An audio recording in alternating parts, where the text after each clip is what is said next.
Let's focus back on the protests happening, and it's prompted the governor, Jay Inslee, to propose changing state laws regarding police use of force.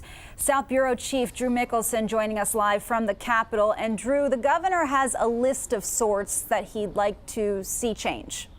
That's right, Jessica. You know, after months of press conferences dominated by COVID-19, Governor Jay Inslee today talked a little policy for a change, suggesting he will back some police reform bills, perhaps later even this year or next year. He says the state should look at creating an independent agency to investigate in-custody deaths.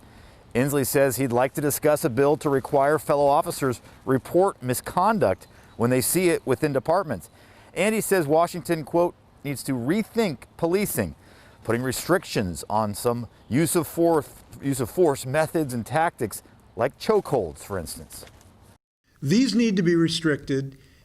Possibly there are things where life itself is in danger, where maybe there's something available, but the police are going to have to convince us that that's the situation.